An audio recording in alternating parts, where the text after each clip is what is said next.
नमस्कार, advantage GK में आपका स्वागत है। आज का हमारा टॉपिक है internet and social networking sites. जैसा कि आपको पता है, MP GK and current affairs से रिलेटेड T20 सीरीज़ का ये पार्ट 7 है। इसके पहले के सभी पार्ट्स का लिंक आपको डिस्क्रिप्शन में मिल जाएगा। एमपीपीएससी के सिलेबस में पार्ट 9 में इंफॉर्मेशन एंड कम्युनिकेशन टेक्नोलॉजी का जो टॉपिक है उसमें ये 5 पार्ट गिवन है, जिसमें से रोबोटिक्स हम ऑलरेडी अपने पार्ट 2 में कवर कर चुके हैं। आज के वीडियो में हम internet and social networking sites cover करेंगे और इसके आगे के वीडियोस में e governance, cyber security and artificial intelligence को हम कवर करने की कोशिश करेंगे। इंटरनेट से रिलेटेड कुछ बेसिक से टर्म्स हैं जो कि आपको पता भी होंगे और कई बार एग्जाम्स में पूछे भी जा चुके हैं। जैसे कि सबसे बेसिक टर्म हो गया अपना WWW, वर्ल्ड वाइड वेब। तो ये इसको सबसे पहले किसने स्टार्ट किया था? टिम बर्नर्स-ली ने। इसके बाद अगर आप देखें, वेब ब्राउज़र एक टर्म हो गया। वेब ब्राउज़र जैसे आपका होता है ओपेरा मिनी हो गया, गूगल क्रोम हो गया, माइक्रोसॉफ्ट एज हो गया। सो वेब ब्राउज़र जो है, वेब ब्राउज़र का यूज़ करके हम वर्ल्ड वाइड वेब को एक्सेस करते हैं। तो वेब ब्राउज़र एक एप्लीकेशन होता है। फिर इसके बाद टर्म आता है हमारा सर्च इंजन। अब सर्च इंजन जो है वो होता है हमारा गूगल, आपका याहू, आपका हो गया MSN। तो ये सब जो है सर्च इंजन है।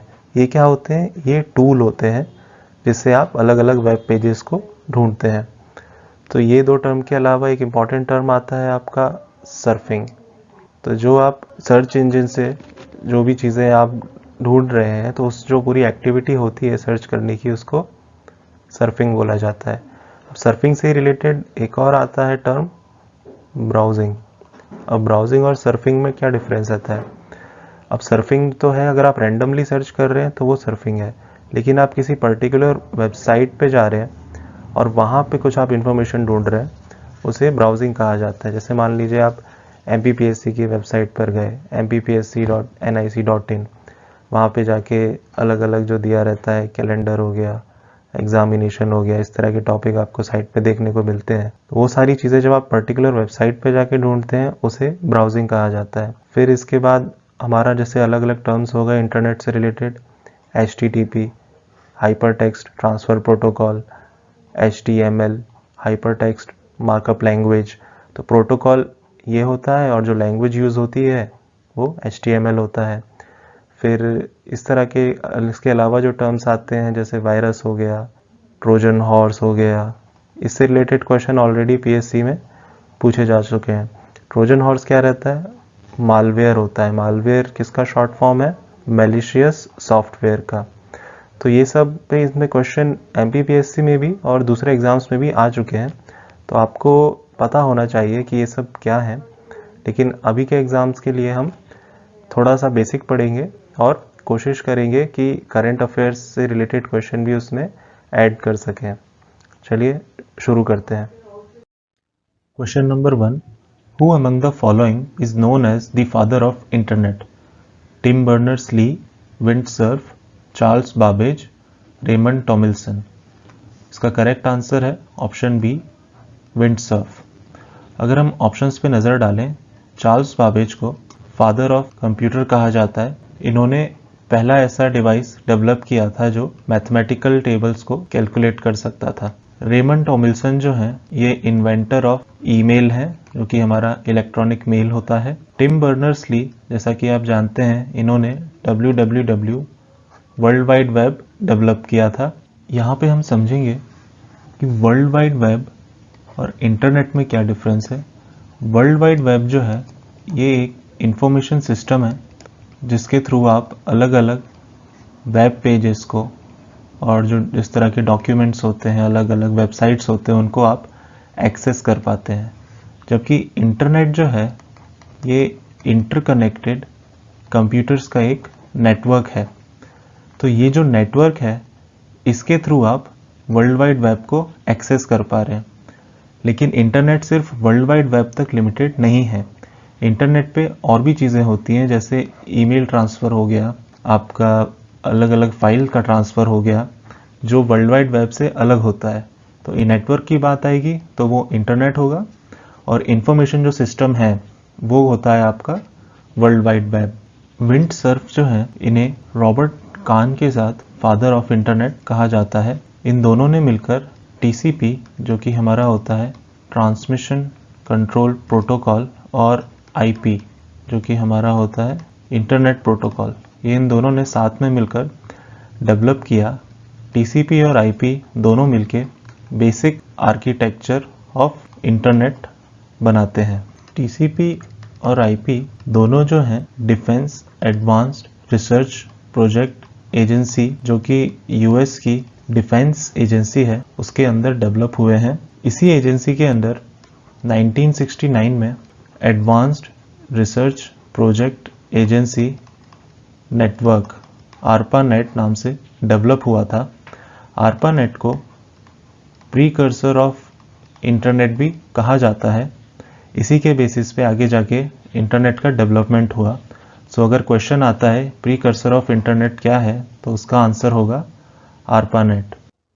यहाँ पर हम समझने की कोशिश करेंगे कि TCP और IP कैसे काम करता है। TCP जो कि नाम से आप समझ सकते हैं ट्रांसमिशन को कंट्रोल करता है ना, ट्रांसमिशन कंट्रोल प्रोटोकॉल होता है ये। ट्रांसमिशन का मतलब ट्रांसफर करना। तो अब जैसे मान लीजिए यहाँ पर कोई सेंडर है, उसने अपने डिवाइस से कोई इन्फॉर्मेशन अपलोड की, जैसे कि मैंने ये वीडियो अपलोड किया इंटरनेट पे, तो अब ये टीसीपी प्रोटोकॉल क्या करेगा, अब सेम वीडियो फॉर्मेट में तो आपको फाइल आप ट्रांसफ़र कर नहीं सकते, तो उसके लिए टीसीपी जो है इस डेटा को छोटे छोटे पैकेट्स में डिवाइड करेगा ताकि उसे मेरे डिवाइस से अलग अलग राउटर पर, जो दुनिया भर में इंटरनेट के अलग अलग राउटर होते हैं, वहाँ पर जो है इसे भेजा जा सके। फिर स्टेप 2 में आप देखेंगे कि ये जो पैकेट हैं ये राउटर से राउटर जो है ऑल ओवर इंटरनेट में जाते हैं according to the IP protocol. Router जैसे वाईफाई राउटर होता है,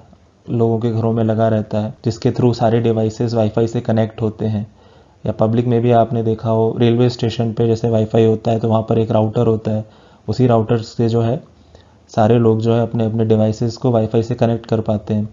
तो हर एक राउटर का एक आईपी एड्रेस होता है। तो इंटरनेट प्रोटोकॉल जो है एड्रेस की तरह फंक्शन करता है। उसी एड्रेस पे जो है इंफॉर्मेशन जो है जाती है। जैसे किसी ने, अब जैसे एडवांटेज जीके हमारे चैनल का नाम है, अब आप अपने डिवाइस पर सर्च करेंगे एडवांटेज जीके, तो ये जो इन्फॉर्मेशन है ये आपके आईपी एड्रेस के थ्रू इसकी रिक्वेस्ट इंटरनेट पे जाएगी, और ये जो वीडियो मेरा जो इंटरनेट पे अलग अलग पैकेट्स में डिवाइड होकर अवेलेबल होगा, ये उस एड्रेस को ट्रेस करता हुआ आपके राउटर तक आएगा और वहाँ से आपके डिवाइस पे पहुँचेगा। तो जब राउटर पे आ जाता है तो स्टेप 3 में जो ट्रांसमिशन कंट्रोल प्रोटोकॉल है ये उन पैकेट्स को रीअसेंबल करता है ना। पहले वीडियो से ब्रेक करके छोटे छोटे पैकेट्स में उसने डिवाइड किया, और जब जो है वो जो रेसिपिएंट है, जो आदमी उस इंफॉर्मेशन को एक्सेस करना चाहता है, जब राउटर से उसके डिवाइस पे वो इंफॉर्मेशन जाएगी तो वो पैकेट्स रीअसेंबल होके ओरिजिनल फॉर्मेट में आ जाएंगे और ये वीडियो आपके डिवाइस पे आ जाएगा। तो इस तरह से जो है ट्रांसमिशन कंट्रोल प्रोटोकॉल और इंटरनेट प्रोटोकॉल फंक्शन करता है। Which of these is known as the phone book of the internet? A. URL Uniform Resource Locator, B. IP address, C. DNS मतलब Domain Name System, D. ISP Internet Service Provider। इसका correct answer है C. DNS Domain Name System। Domain name system जो है ये phone book की तरह कैसे काम करता है। अब जैसे फ़ोन बुक में एक साइड में आप देखते हैं वहाँ लिखा रहता है नेम, और नेम के सामने होता है फ़ोन नंबर। इसी तरह से जब आप इंटरनेट यूज़ करते हैं तो जैसे मैंने आपको बताया आईपी एड्रेसेस जो होते हैं जो कि एड्रेस की तरह काम करते हैं, तो आईपी एड्रेस जो है वो न्यूमेरिकल फॉर्म में होते हैं, न्यूमेरिकल और डेसिमल फॉर्म में। जैसे एग्जांपल के लिए आप ले लो 174.25.75.1, इस तरह से इतने सारे आईपी एड्रेस हैं, और वो अगर सारे इस तरह न्यूमेरिकल फॉर्म में होंगे तो उन्हें एक्सेस करना, हमारे लिए यूज़ करना काफ़ी मुश्किल हो सकता है।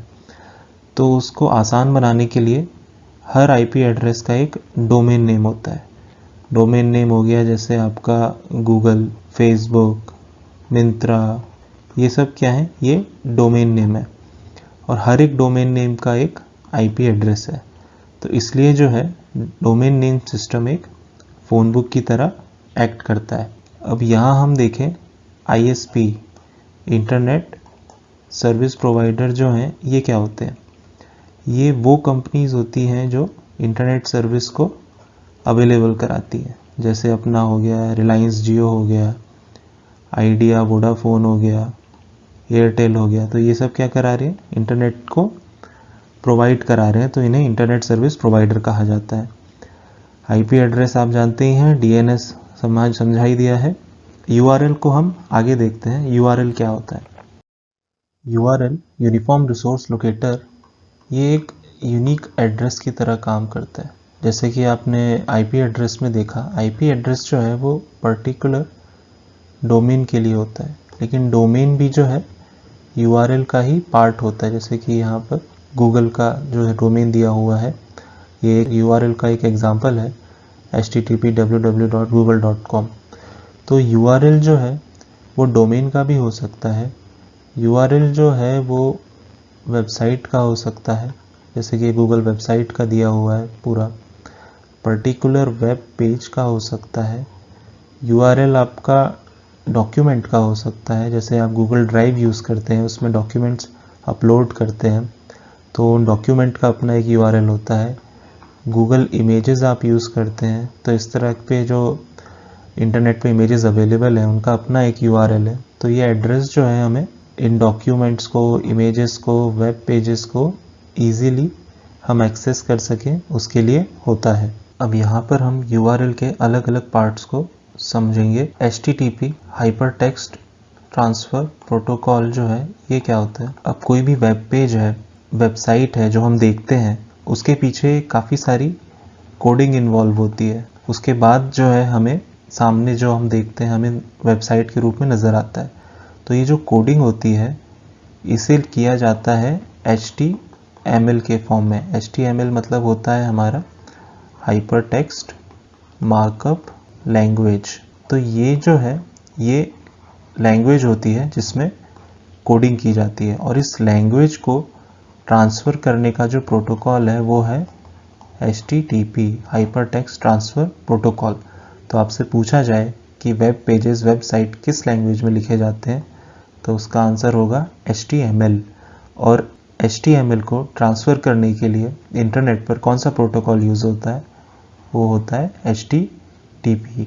अब इसके बाद आता है हमारा सब डोमेन। जैसे यहाँ पर www दिया हुआ है, वर्ल्ड वाइड वेब जो है हमारा, ये एक सब डोमेन है। मेन डोमेन जो है हमारा वो है ये।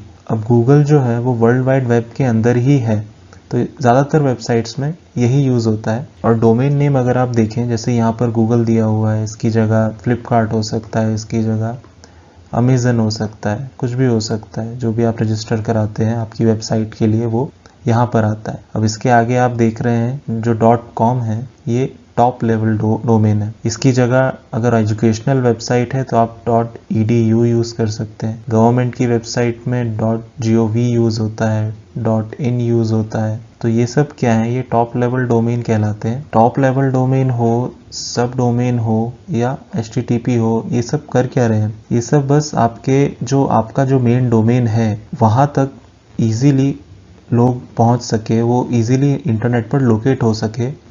तो उस सब के लिए आपको ये सारी चीज़ें जो है URL में यूज़ करनी होती है। इसे आप इस तरह से देख सकते हैं, जैसे आप किसी को कुछ भेज रहे हैं, कुछ पोस्ट कर रहे हैं, तो वहाँ भी आप अपना एड्रेस यूज़ करते हैं। तो उस एड्रेस में आप हाउस नंबर डालते हैं, आप वहाँ का ब्लॉक नंबर डालते हैं, आप सिटी लिखते हैं, पिन कोड लिखते हैं। तो ये सारी चीज़ें क्या करती हैं, ये उस लोकेशन तक पहुँचने में जो है उस पोस्टमैन को ईजी कर देती हैं। आपकी जो भी चीज़ आप पोस्ट कर रहे हैं वो ईजीली वहाँ पहुँच जाती है कि आप प्रॉपरली जो है उसको लोकेट कर पाते हैं। तो यही काम जो है URL इंटरनेट में करता है, और उसको ऐसा करने में जो मदद करते हैं वो प्रोटोकॉल, सब डोमेन, डोमेन और टॉप लेवल डोमेन उसकी हेल्प करते हैं। Question 3, What does C stands for in the abbreviation ICANN? Corporation, Committee, Council, Commission। इसका करेक्ट आंसर है ऑप्शन ए, कॉरपोरेशन। ICANN होता है internet corporation for assigned names and numbers. ICAN जो है ये एक अमेरिकन नॉन प्रॉफिट ऑर्गेनाइजेशन है। इसका हेडक्वार्टर जो है वो लॉस एंजलिस में है, USA में। अब क्योंकि ये नॉन प्रॉफिट है तो ये किसी गवर्नमेंट के अंडर में नहीं आती है। अलग अलग इसके स्टेक होल्डर्स हैं, टेक्नीशियंस होते हैं, बिजनेसमैन होते हैं। तो इसका फंक्शन क्या होता है, ये जो है IP एड्रेसेस को एलोकेट करती है। जैसे कि आपने देखा पीछे IP एड्रेस जो है और जो डोमेन नेम सिस्टम है वो एक फ़ोन बुक की तरह काम करता है ना। डोमेन हमारा नेम होता है और IP एड्रेस जो है नंबर होता है। तो ICANN जो है IP एड्रेस एलोकेट करती है। IP एड्रेस एलोकेट करने के लिए रीजनल इंटरनेट रजिस्ट्री के थ्रू काम करती है। ये जो रीजनल इंटरनेट रजिस्ट्री है ये वर्ल्ड वाइड 5 हैं। अमेरिका का एक है, साउथ अमेरिका का एक है, यूरोप रशिया का एक होता है, अफ्रीका का एक है और एशिया पैसिफिक जिसमें एशिया और ऑस्ट्रेलिया आते हैं उनका एक होता है। तो ICANN पहले इनको IP एड्रेसेस एलोकेट करती है और ये जो रीजनल इंटरनेट रजिस्ट्री है ये फिर अलग अलग कंट्रीज के जो इंटरनेट सर्विस प्रोवाइडर होते हैं उनको IP एड्रेस एलोकेट करता है। और ये जो इंटरनेट सर्विस प्रोवाइडर हैं ये फिर डोमेन रजिस्ट्रार जो होते हैं उन्हें ये IP एड्रेस एलोकेट करता है। डोमेन रजिस्ट्रार जैसे आपने नाम सुना होगा godaddy.com का, HostGator एक है, फिर एक आता है आपका domain.com नाम से है, गूगल डोमेन है। तो ये सारे रजिस्ट्रार जो हैं, जब आपको कोई पर्टिकुलर डोमेन रजिस्टर कराना है तो आप इन डोमेन रजिस्ट्रार पे जाते हैं। जैसे आपको फ्लिपकार्ट हो गया, आप उनके पास गए कि मुझे इस नाम से अपना डोमेन रजिस्टर कराना है, तो उस नाम के बदले में वो आपको एक IP एड्रेस एलोकेट कर देंगे। जैसा फ़ोन बुक वाले में आपने देखा था कि आपका ये नाम है और ये उसका नंबर। तो इस तरह से जो है ICAN वर्क करता है। ICAN के थ्रू रीजनल इंटरनेट रजिस्ट्री, वहाँ से इंटरनेट सर्विस प्रोवाइडर जो कि फिर डोमेन रजिस्ट्रार को देते हैं। सो इस तरह से पूरा IP एड्रेसेस का एलोकेशन होता है। Which of these is used to interconnect computers across longer physical distances such as country, continent? LAN, MAN, WAN, LAN। इसका करेक्ट आंसर होगा ऑप्शन C, WAN। अब ये होता क्या है कि जो सबसे पहला है हमारा LAN, ये होता है लोकल एरिया नेटवर्क। ये यूज़ होता है जब आपको, जैसे नाम से पता चल रहा है, लोकल एरिया में, मतलब विद इन 1 किलोमीटर का अगर ज्योग्राफिकल एरिया है उसमें आपको कंप्यूटर्स को इंटरकनेक्ट करना है तो आप लोकल एरिया नेटवर्क यूज़ करते हैं। फिर आता है हमारा MAN, मेट्रोपॉलिटन एरिया नेटवर्क। ये नेटवर्क यूज़ होता है जब आपको विद इन अ सिटी आपको जो है कंप्यूटर्स को इंटरकनेक्ट करना है, जैसे कि उसका रेंज हो जाएगा 100 किलोमीटर के अंडर। फिर आपका आता है WAN, वाइड एरिया नेटवर्क। अब वाइड एरिया नेटवर्क यूज़ होता है जब आपको अक्रॉस कंट्रीज़ जाना है या कॉन्टिनेंट को जो है आपस में आपको इंटरनेट के थ्रू कनेक्ट करना है, तो वहाँ पर जो है आप वाइड एरिया नेटवर्क को यूज़ करते हैं। और ये जो है हमारा LAN, ये होता है वायरलेस लोकल एरिया नेटवर्क। तो ये आपको लोकल एरिया नेटवर्क से आप समझ सकते हैं कि ये लोकल एरिया के लिए है और वायरलेस है, मतलब इसमें कोई भी वायर का यूज़ नहीं किया जाएगा, जैसे कि वाईफाई वगैरह हमारा हो गया। तो इस तरह से जो है नेटवर्किंग की जाती है। Question 5, with reference to LiFi recently in the news, which of the following statements are correct? A, it uses light as the medium for high speed data transmission. 2, it is a wireless technology and is several times faster than Wi-Fi. Select the correct answer using the code given below. 1 only, 2 only, both 1 and 2, neither 1 nor 2. इसका answer होगा option C, both 1 and 2. Li-Fi जो है ये wifi की तरह होता है, लेकिन वाईफाई में जहां हम रेडियो वेव्स यूज़ करते हैं वहीं पर लाइफाई में लाइट वेव्स यूज़ की जाती हैं। और रेडियो वेव्स जो है इनकी फ्रीक्वेंसी जो है ये 300 गीगाहर्ट्ज़ तक होती है, लेकिन वहीं लाइट वेव्स जो विजिबल लाइट का स्पेक्ट्रम होता है वो 400 से 700 टेट्राहर्ट्ज़ होता है, जो कि रेडियो वेव्स के कंपैरिजन में काफ़ी ज़्यादा होता है। तो उस वजह से जो है इसमें डेटा का ट्रांसफ़र रेडियो वेव्स से काफ़ी फास्ट होगा और ये किस तरह से होगा इसे हम समझने की कोशिश करते हैं। लाइफाई टर्म जो है सबसे पहले जर्मन फिजिसिस्ट हेराल्ड हास ने 2011 में इस टर्म को कॉइन किया था। अब ये काम कैसे करता है? अभी भी जो हमारा इंटरनेट आता है वो ये इंटरनेट सर्वर्स के थ्रू इलेक्ट्रिकल फॉर्म में जो है डेटा ऑप्टिकल फाइबर्स जो होते हैं उनके थ्रू ये डेटा ट्रांसफ़र किया जाता है। ये डेटा फिर ट्रांसफ़र होके लाइफाई में जो है ये ऑप्टिकल फाइबर के थ्रू जो डेटा आ रहा है वो फिर पहुंचता है लैंप ड्राइवर में। अब लैंप ड्राइवर जो है, जैसे अभी के सिस्टम में क्या होता है, ये इलेक्ट्रिकल डेटा जैसे आप अपने एरिया में ब्रॉडबैंड कनेक्शन लेते हैं तो आपके एरिया में एक डिस्ट्रीब्यूशन बॉक्स होता है। उस डिस्ट्रीब्यूशन बॉक्स से जो है अलग अलग केबल निकल के जितने भी घर होंगे उस एरिया में वहाँ पर जो है उस इंटरनेट को डिस्ट्रीब्यूट किया जाएगा। तो लाइफाई के केस में इस डिस्ट्रीब्यूशन बॉक्स की जगह ये लैंप ड्राइवर होता है और वो लैंप ड्राइवर उस एरिया में जितने भी ये एलईडी लैंप्स लगे होंगे, जैसे कि पब्लिक प्लेसेस में भी हम वाईफाई स्पॉट बना रहे हैं, तो लाइफाई स्पॉट बनाने के लिए आप स्ट्रीट लाइट जो होती है हमारी उनका यूज़ कर सकते हैं, उनमें एलईडी बल्ब लगा सकते, एलईडी लैंप लगा सकते हैं। तो उस तरह से और फिर उन लैंप्स के थ्रू जो है वो डेटा आप अपने अपने डिवाइस पर कनेक्ट कर सकते हैं। जैसे अभी ये एलईडी लैंप यहाँ किसका काम कर रहे हैं, हमारे वाईफाई राउटर का। तो लैंप ड्राइवर के थ्रू डेटा जाता है एलईडी लैंप्स में और एलईडी लैंप से फिर जो डेटा है उसको डिटेक्ट करने के लिए आपको यूज़ करना पड़ता है एक डोंगल। जैसे अभी भी हम यूज़ करते हैं डोंगल जो है वो एक यूएसबी की तरह होता है, पेन ड्राइव के साइज़ का होता है।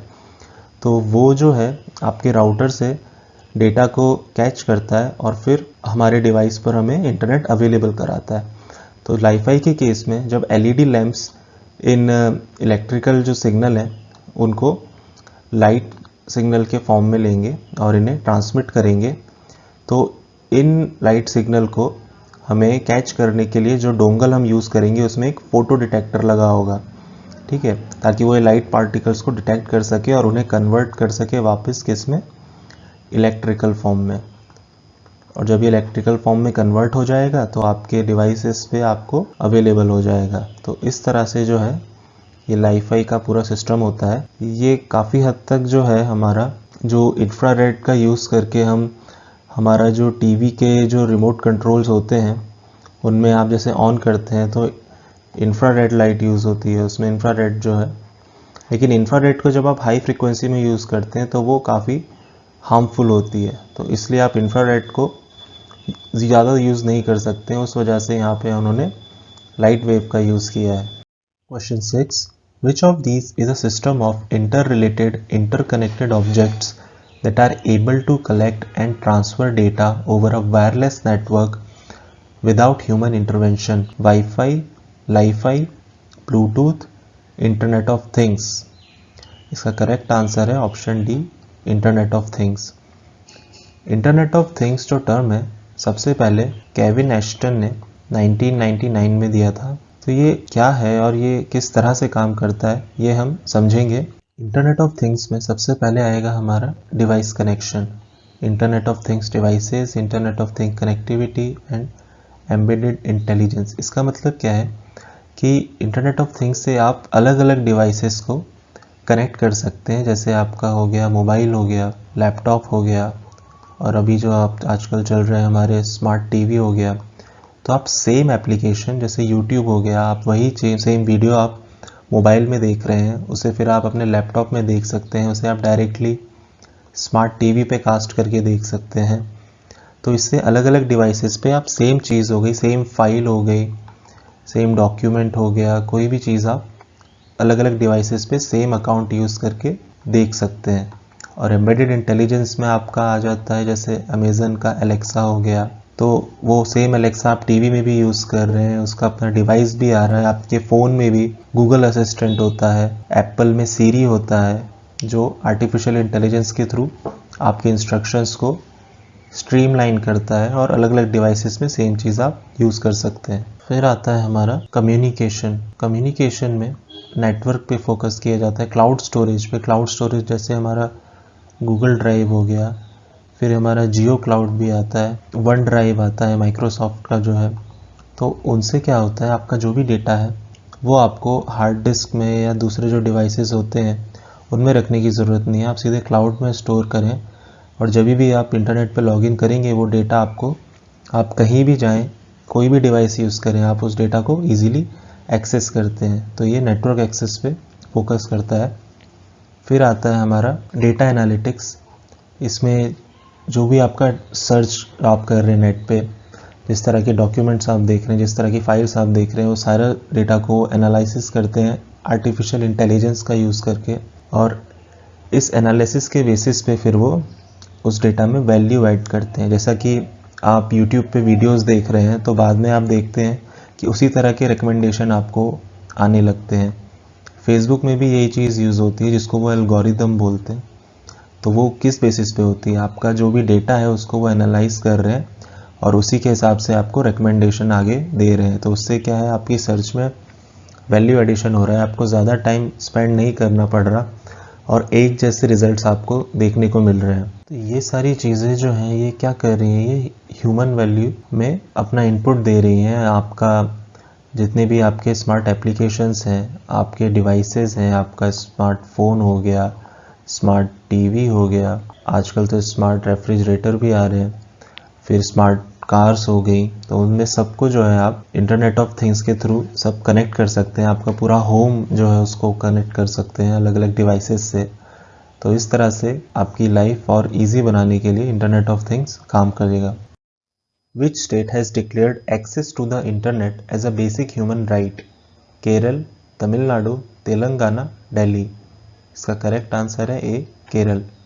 2017 में केरल हाई कोर्ट ने इंटरनेट को बेसिक राइट डिक्लेयर किया था, जिसके बाद वहाँ की एलडीएफ गवर्नमेंट जो है, लेफ्ट डेमोक्रेटिक फ्रंट, जिसके चीफ मिनिस्टर हैं पिनारई विजयन, उन्होंने भी ये स्कीम निकाला और डिक्लेयर किया कि हर एक सिटीज़न को ब्रॉडबैंड कनेक्शन प्रोवाइड किया जाएगा। तो केरल जो है पहला ऐसा स्टेट है जिसने इंटरनेट को बेसिक ह्यूमन राइट डिक्लेयर किया है। Which of these is a microblogging social networking site developed in India? Koo, Samvad, Kimbho, संदेश। इसका आंसर है ए, कू। कू एप्लीकेशन को मार्च 2020 में अप्रमेय राधाकृष्ण और मयंक विद्वटका ने लॉन्च किया। इस एप्लीकेशन की वर्ड लिमिट है 400। इसे अगस्त 2020 में आत्मनिर्भर app challenge award government of India के द्वारा दिया गया। विच of these platforms is not associated with Facebook? Instagram, WhatsApp, Telegram, watch. इसका करेक्ट आंसर है सी, टेलीग्राम। इंस्टाग्राम जो है ये photo and video sharing app है जो कि 2010 में लॉन्च हुई थी और बाद में इसे फेसबुक ने एक्वायर कर लिया। व्हाट्सएप जो है वो messaging and voice over app है, ये 2009 में लॉन्च हुआ था, जिसे भी बाद में फेसबुक ने एक्वायर कर लिया। व्हाट्सएप भी जो है उसी की तरह टेलीग्राम है जो कि messaging and voice over app है। फेसबुक वॉच फेसबुक ने लॉन्च किया था 2017 में। ये एक वीडियो स्ट्रीमिंग प्लेटफॉर्म है। Project Loon, an initiative to provide internet services, has recently been discontinued by which company? Facebook, SpaceX, Alphabet, Blue Origin. इसका correct answer है ऑप्शन सी, अल्फ़ाबेट। अल्फ़ाबेट जो है ये गूगल की पेरेंट कंपनी है। इन्होंने 2011 में प्रोजेक्ट लून लॉन्च किया था, जिसमें ये इस तरह के हॉट एयर बलून स्ट्रेटोस्फेयर में रिलीज करके इंटरनेट सर्विस प्रोवाइड कराना चाह रहे थे, लेकिन इसे सक्सेसफुल ना होता हुआ देख इस साल 2021 की जनवरी में डिसकंटिन्यू कर दिया गया।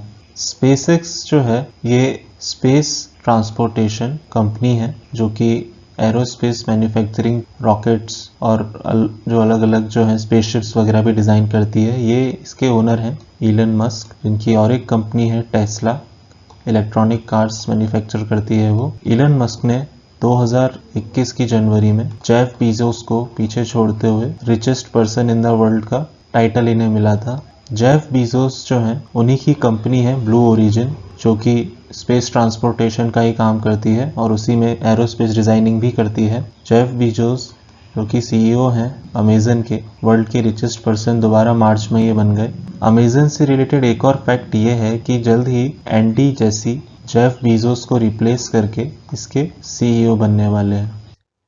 Starlink, a satellite constellation providing satellite internet access, is being constructed by which company? Boeing, Blue Origin, Virgin Galactic, SpaceX। इसका करेक्ट आंसर है ऑप्शन डी, SpaceX। SpaceX जैसा कि मैंने बताया ये इलन मस्क की कंपनी है। इनका जो प्रोजेक्ट है स्टारलिंक, ये डेवलप हुआ था 2015 में और 2018 में इन्होंने फर्स्ट टाइम सैटेलाइट लॉन्च की। इस प्रोजेक्ट के अंदर ये अर्थ का जो ऑर्बिट है उसके अराउंड सैटेलाइट्स को पूरा एक कॉन्स्टलेशन बनाएंगे, जिसके थ्रू इंटरनेट जो है आपको सीधे सैटेलाइट इंटरनेट मिलेगा। ऐसे ऐसे रिमोट एरियाज़ में भी जहाँ पर कई बार ऑप्टिकल फाइबर के थ्रू नेट अवेलेबल नहीं हो पाता है, वहाँ भी जो है आप डायरेक्ट सैटेलाइट के थ्रू इंटरनेट यूज़ कर सकेंगे। इनका प्लान है टोटल 1440 सैटेलाइट लॉन्च करने का, अभी तक इनका टारगेट है। और स्पेसएक्स ने ही जनवरी 2021 में वर्ल्ड रिकॉर्ड बनाया था अपने फैल्कन 9 रॉकेट से टोटल 143 सैटेलाइट्स को एक ही टाइम में स्पेस में भेजने का। ये रिकॉर्ड बनाते हुए इन्होंने 104 सैटेलाइट भेजने का रिकॉर्ड जो इसरो के नाम था उसे ब्रेक किया। Name the cryptocurrency-based payment system that is to be launched and sponsored by Facebook.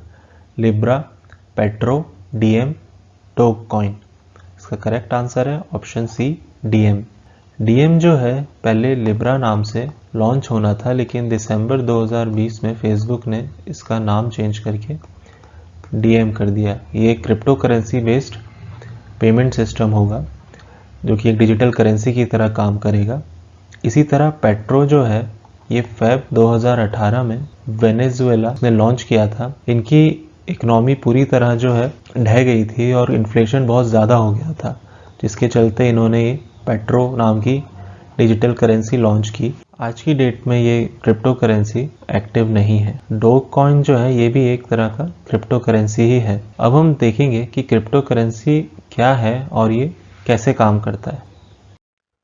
Crypto currency जो है ये मीडियम ऑफ एक्सचेंज है। जैसे यूएस में डॉलर होता है, हमारे यहाँ रुपी होता है, उसी तरह से डिजिटली क्रिप्टो करेंसी है। ये क्रिएट किया जाता है और स्टोर किया जाता है ब्लॉकचेन के फॉर्म में, और एक इंक्रिप्शन टेक्निक यूज होती है। इंक्रिप्शन टेक्निक का मतलब है कि ये जो टेक्निक है इसको आप इजीली डिकोड नहीं कर सकते। इस टेक्निक को यूज करने से क्या होगा कि जैसे फेक करेंसी होती है उस तरह से आप क्रिप्टो करेंसी का फेक नहीं बना सकते, क्योंकि ये इनक्रिप्टेड है और इससे ट्रांजैक्शन को वेरीफाई करना भी इजी हो जाता है। उसके बाद आता है हमारा ये कि इसकी कोई इंट्रिंसिक वैल्यू नहीं है, मतलब आप कोई और कमोडिटी जैसे कि गोल्ड हो गया या पेट्रोल हो गया उसको ऑफर करके आप क्रिप्टो करेंसी नहीं ले सकते। इसका कोई फिजिकल फॉर्म नहीं है, क्योंकि डिजिटल करेंसी है तो ऑब्वियसली कोई फिजिकल इसका फॉर्म नहीं है, कोई गवर्नमेंट इसको सपोर्ट नहीं कर रहा है। फिर ये किसी भी सेंट्रल बैंक से रेगुलेट नहीं होता है, जैसे रुपी को रेगुलेट करता है हमारा आरबीआई। क्रिप्टो करेंसी के केस में ऐसा कुछ नहीं है, इसे कोई सेंट्रल बैंक रेगुलेट नहीं कर रहा है। ये सिर्फ डिमांड और सप्लाई पर काम कर रहा है। जितना ज़्यादा डिमांड बढ़ेगा उतनी ज़्यादा इसकी रेट बढ़ती जाती है। ये क्रिप्टो करेंसी फंक्शन कैसे करता है, अब देखिए यहाँ पर हम जैसे किसी ने रिक्वेस्ट किया ट्रांजैक्शन के लिए कि मुझे इतने डॉलर का या इतने रुपीस का क्रिप्टो करेंसी खरीदना है, तो ये जो रिक्वेस्ट है ये जाता है, ब्रॉडकास्ट होता है ये एक पीयर टू पीयर नेटवर्क में, और ये नेटवर्क होता है कनेक्टेड कंप्यूटर्स का, जिसे नोड्स बोला जाता है। और ये जो नेटवर्क है ये इस चीज़ को ऑथेंटिकेट करते हैं कि जिस व्यक्ति ने ये रिक्वेस्ट किया है वो फेक तो नहीं है, कोई इसमें फॉल्ट तो नहीं है। तो ये जो ऑथेंटिकेट करने का जो नेटवर्क है, इस नेटवर्क को कौन ऑपरेट करेगा, वो लोग ऑपरेट करते हैं जिनके पास ऑलरेडी क्रिप्टो करेंसी है। तो इन लोगों का एक ग्रुप होता है जो कि देखता है और ऑथेंटिकेट करता है कि हाँ ये ट्रांजैक्शन का रिक्वेस्ट सही है और इसे आगे बढ़ाया जा सकता है। एक बार जब ये वेरीफाई हो जाता है तो ये वेरीफाइड ट्रांजैक्शन एक ब्लॉक की तरह रिप्रेजेंट होता है। ये डिजिटली जो है ये ब्लॉक बनता है और ये ब्लॉक जो है एग्जिस्टिंग ब्लॉकचेन में जो जाके ऐड हो जाता है मतलब हर एक ट्रांजैक्शन जो है एक ब्लॉक जो है उसको रिप्रेजेंट कर रहा है। इस तरह सारे ब्लॉक मिल के एक पूरा चेन बनाते हैं, इसलिए इसे ब्लॉकचेन टेक्नोलॉजी बोला जाता है। तो इस ब्लॉक से पूरा ब्लॉकचेन बनाने का जो काम जो हो रहा है, ये भी ऑब्वियस सी बात है कि कोई ना कोई कर रहा होगा, क्योंकि इसमें भी काफ़ी प्रोग्रामिंग कोडिंग लगती है। तो ये कौन करता है? ये काम करते हैं माइनर्स। माइनर्स जो होते हैं ये टेक्नीशियन आप बोल सकते हैं, कंप्यूटर प्रोग्रामर होते हैं। ये लोग पूरी की पूरी ब्लॉकचेन डेवलपमेंट की जो कोडिंग है वो माइनर्स लोग करते हैं, और इसके बदले में इन्हें जो है कुछ एक परसेंटेज जो होता है ट्रांजैक्शन का, मान लीजिए 0.3-0.4% एज अ कमीशन दिया जाता है। तो माइनर्स का काम होता है पूरा ब्लॉकचेन को डेवलप करना। तो इस तरह से जो है क्रिप्टो करेंसी फंक्शन करता है। Sandesh, a newly launched government instant messaging system app has been developed by DRDO, ISRO, CERT in NIC। इसका करेक्ट आंसर है ऑप्शन डी, NIC। NIC जो है ये है नेशनल इंफॉर्मेटिक्स सेंटर। ये ministry of electronics and information technology के अंदर एक डिपार्टमेंट है। इन्होंने फरवरी 2021 में संदेश ऐप लॉन्च किया as an alternative to WhatsApp. इसे आप व्हाट्सएप की तरह ही वॉइस और टेक्स्ट मैसेज के लिए यूज़ कर सकते हैं। इसके बाद जो ये सर्टिन है, ये है हमारा Indian computer emergency response team. ये क्या है? ये भी ministry of electronic and information technology के अंडर में आता है। ये नोडल एजेंसी है साइबर अटैक्स से डील करने के लिए। Presently minister of electronic and information technology हैं रविशंकर प्रसाद। Which of these was one of the first email services launched by an Indian? Sabir Bhatia, Yahoo Mail, Gmail, Hotmail, Mail.com।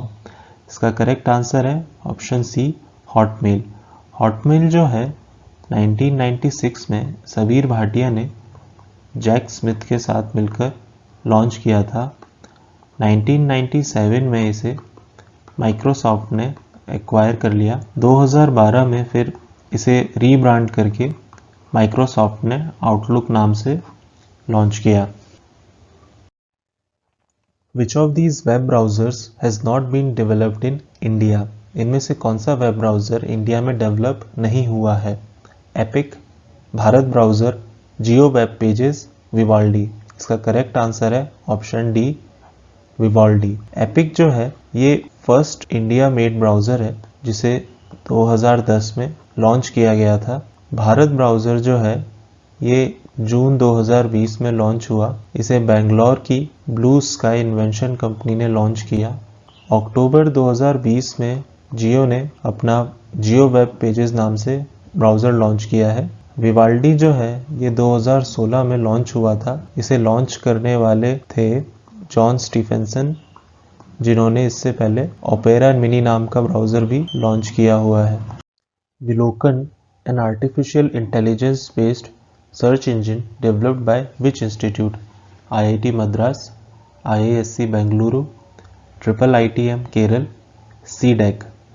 इसका correct answer है option सी, IIITM Kerala. इन्होंने विलोकन search engine जो launch किया है उसका basic purpose है researchers को कोविड-19 related कोई भी साइंटिफिक स्टडी को ईजीली एक्सेस करने में हेल्प करना, ताकि कोई भी कहीं नया रिसर्च हुआ हो, कोई साइंटिफिक डेवलपमेंट हुआ हो, तो इस सर्च इंजन पे जाके आप इजीली उसे सर्च कर सकते हैं, उसके बारे में पढ़ सकते हैं।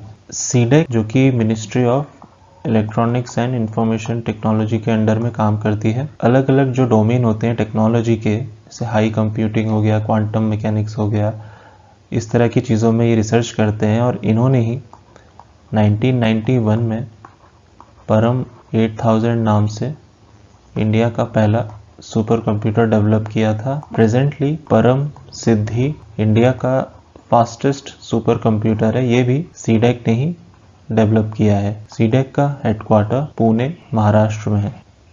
इन which state India's first digital university got inaugurated? Tamil Nadu, Telangana, Maharashtra, Kerala. इसका करेक्ट आंसर है option D, Kerala. Which country is known to have introduced the GAFA tax for the first time? Germany, France, Spain, Italy. इसका करेक्ट आंसर है option B, France.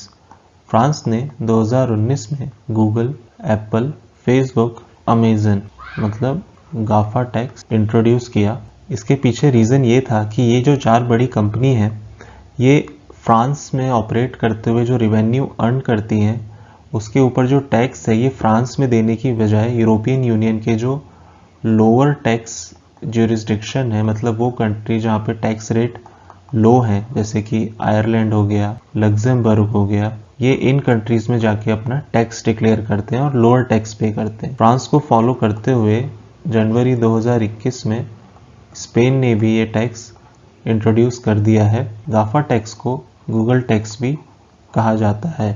Which of the following adopted a law on data protection and privacy for its citizens known as General Data Protection Regulation in April 2016 and started implementation of it from 25th May 2018? Australia, Canada, European Union, USA. इसका correct answer है option C, European union.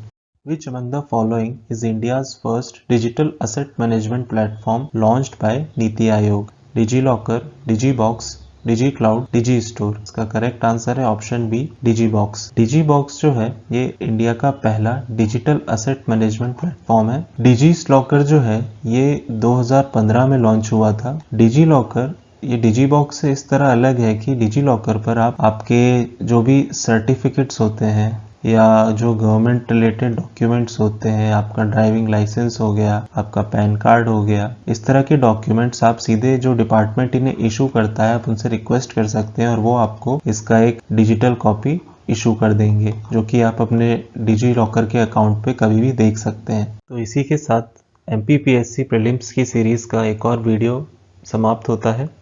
इस series के पिछले videos देखने के लिए आपको link description में दे दिया जाएगा।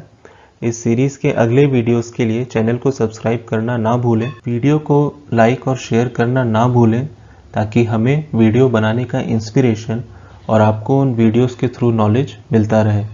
Thank you.